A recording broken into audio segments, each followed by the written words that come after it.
And on this Monday, May 12th, 2025 edition of Newsmakers, Pope Leo XIV has called for the release of imprisoned journalists and affirmed the precious gift of free speech in the press.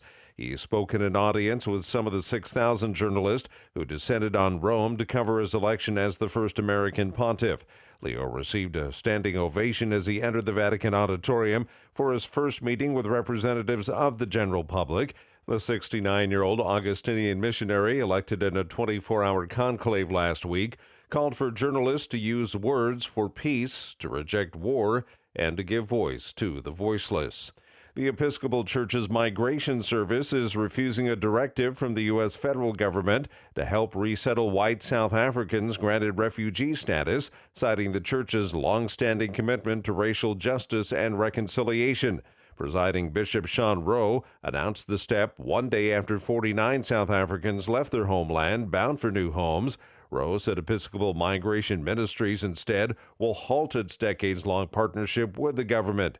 President Trump opened a fast-track refugee status to white South Africans, accusing their government of discrimination, even as his administration abruptly shut down the overall U.S. refugee program.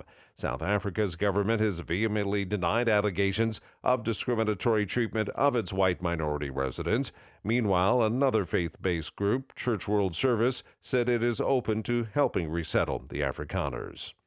Former Texas megachurch pastor Robert Morris appeared in an Oklahoma court Friday. Morris is the founder of Gateway Church and a former spiritual advisor to President Trump. He was indicted by an Oklahoma grand jury earlier this year on 5 counts of lewd or indecent acts to a child.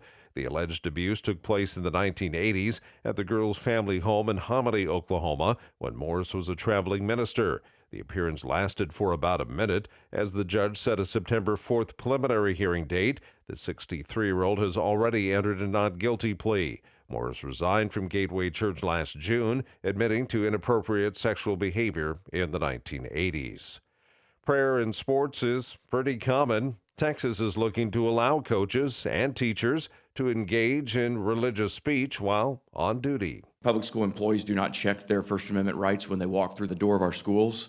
That's State Representative Jeff Leach, who says there is U.S. Supreme Court precedent. He points to a decision where the justices ruled in favor of Bremerton High School football coach Joe Kennedy, who prayed with his team. The ruling said the government may not suppress an individual from engaging in personal religious observances. And that's Newsmakers for this Monday, May 12th, 2025 edition. I'm Keith Black.